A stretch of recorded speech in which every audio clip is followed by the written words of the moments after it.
Morning, students. Welcome to the session of class 7th. We were discussing chapter number 2 in history, new kings and kingdoms. ठीक है. So all of you take out page number 14, left right hand side, first paragraph. The Palas of Bengal and Bihar. Palas के बारे में पढ़ेंगे, बंगाल और बिहार के.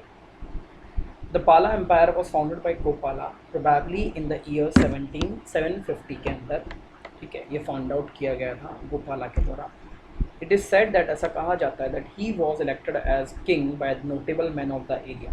उस area के एक आदमी ने उसको एक राजा के रूप में परिभाषित किया. In order to end the anarchy जो है उसको एंड करने के लिए, उसको ख़त्म करने के लिए, prevailing there. The election of a king in this manner, इस में राजा जो इलेक्ट हुआ in this manner was a very, एक बहुत ही अनयूजुअल तरीके से उसको राजा बनाया गया. ग्रेटेस्ट किंग ऑफ पाला डायनेस्टी वॉज, सबसे ग्रेट जो राजा था किसका, पाला डायनेस्टी का, वो धर्मपाला, जिसका नाम था Dharmapala, who reign from about, जो 770 से लेकर 810 तक 810 तक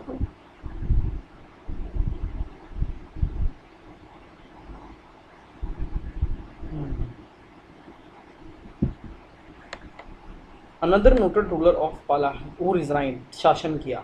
दूसरा एक और रूलर जो था पाला डायनेस्टी का, वो देवपाला था. He was also a great warrior, वो भी एक बहुत बड़ा वॉरियर था, शासक था.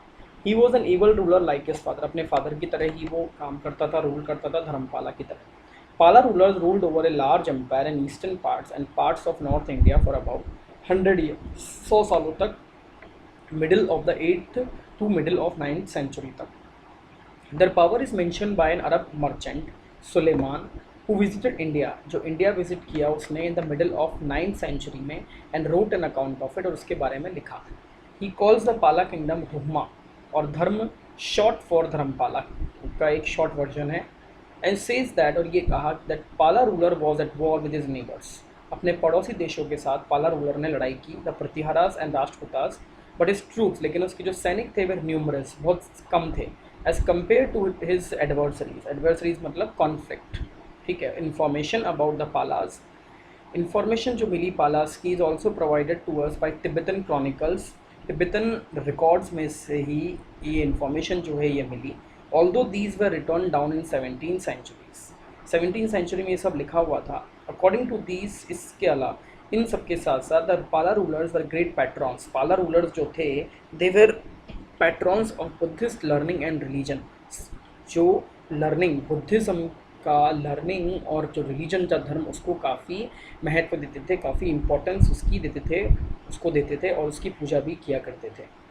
The Nalanda university which had been famous all over the eastern world, जो पूरे ईस्ट के तरफ फेमस हो चुकी थी, was revived, was restore to life, restore की गई, बनाई गई धर्मपाला के द्वारा. And 200 villagers were set apart, 200 villagers जो थे, ठीक है, फॉर, वो वहाँ पर बनाए दिए गए, फॉर मीटिंग इट्स एक्सपेंसेस के लिए, खर्चे सहन करने के लिए. He also founded the Vikramashila university, उसने फाउंड की, which became second only to Nalanda in fame. Palas also build many viharas, भी उन्होंने कई बनाए, जिसके अंदर in which a large number of Buddhist monks, इसके अंदर कई सारे बुद्धिस्ट मॉन्क्स बने. ठीक है, बड़े बड़े बुद्धिस्ट मॉन्क्स बने. The Pala rulers also had close cultural relations, Tibet के साथ भी उसके काफ़ी क्लोज कल्चरल रिलेशंस थे. द नोटेड बुद्धिस्ट स्कॉलर, जितने भी बुद्धिस्ट स्कॉलर्स थे, रक्षिता एंड दीपनकारा करत, वेर इन्वाइटेड टू तिब्बत, उनको तिब्बत बुलाया गया. And they introduced a new form of Buddhism there, वहाँ पर उन्होंने बुद्धिज़्म का एक नया फॉर्म डेवलप किया, नई चीज़ डेवलप की. The Palas had close trade contacts, Palas के काफ़ी अच्छे कॉन्टैक्ट्स थे एंड कल्चरल लिंक्स थे साउथ ईस्ट एशिया के साथ.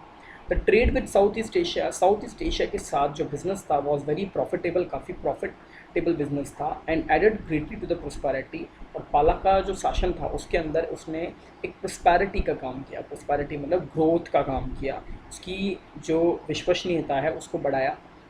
द पावरफुल शैलेंद्र डायनेस्टी जो कि Buddhist, which was Buddhist in faith, जो कि बुद्धिस्ट को के अंदर विश्वास करती थी, and which ruled over Malaya, जिसने मलाया, जावा, सुमत्रा एंड नेबरिंग आइलैंड्स जो थे वहाँ रूल किया।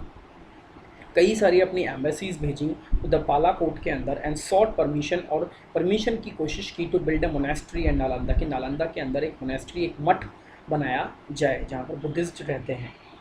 The request was granted, request को मान लिया गया, एंड बियर्स टेस्टिमोनी, और उसके जो टेस्टिमोनीज थे, टेस्टिमोनीज का मतलब क्या होता है, जो गवाह थे उस चीज़ के, वो थे to the close relationship between the two, जो उन दोनों के बीच में जो रिलेशन थी उसको। राष्ट्रकूटास, ड्यूरिंग दिस पीरियड, इस पीरियड के दौरान the Deccan was being ruled by the Rashtrakutas के द्वारा डक्कन रूल किया गया, एक remarkable dynasty which produced a long time line of warriors, जिसके अंदर कई सारे शासक थे एंड एबल एडमिनिस्ट्रेटर्स थे। The kingdom was founded by Danti Durga ने इस किंगडम को फाउंड किया। He overthrew the Chalukyas, Chalukyas को उसने निकाल दिया, हटा दिया 750 में, एंड फिक्स्ड हिज कैपिटल, और अपने कैपिटल को नयान खेत की तरफ लेके आया, और मलखंड, जो कि ये मॉडर्न शोलापुर के नाम से जाना जाता है। Rashtrakutas dominated the entire area, Rashtrakutas ने पूरे एरिया को डोमिनेट करके रखा हुआ था, नॉर्थन महाराष्ट्र के अधिकार करके रखा हुआ था। They also engage with the Pratiharas for the lordship, Gujarat की लॉर्डशिप लेने के लिए, उन्होंने गुजरात पर अधिकार जमाने के लिए उन्होंने प्रतिहारास को मिलाया एंड मालवा को। They brought rich plunder, they brought, उन्होंने प्लंडर का मतलब लूटपाट की, added to the fame of Rashtrakutas, और राष्ट्रकूटास की के फेम को, उसकी शान को बढ़ाने की कोशिश की।